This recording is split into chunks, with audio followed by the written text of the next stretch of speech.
Kerwit urnado hadu arkol negamit haka jilekai persyai ka damak haka Saudi Pro League.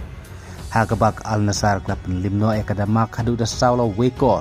Bat ka Al Nassr klak kuri ka trofi haka Saudi Pro League mentak ayom. Bat nang jan kalenti jong urnado syaka syah jarkol. Haka ba menta ulapoi syaka kendais ba nipulai kol kebat dangduna setang arfu nyukol. Ban poi syakatong kasih jarkol. Bat napdeng jungine ki arkol negamit yak sikol urnado la yopan tepru deng ba ka free kick. Kumta urnado mentah karir ke jengu la yokur trofi hak South League competition. Kata haka Premier League, ka La Liga, ka Serie A, bat ka Saudi Pro League. Bat ka neka trofi negamit haka Saudi Pro League kadeiru ka trofi kawa laipu new nagamta jong urnado par ka trofi kaba sipau jong Al Nassr ka Saudi Pro League. Bat haki lai ayom kiba urnado welekai ka Al Nassr haka Saudi Pro League wa yokur trofi ningklong du negamit. Bat ka weka regional trofi haka Arab Club Champion Cup na dus nem Arjar Arpulai.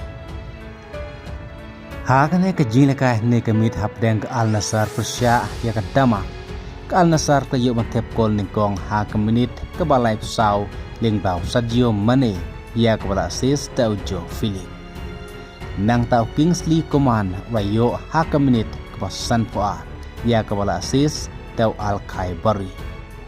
Ka damak layo ya ka sikol haka menit ka San Praling ba ka penalty.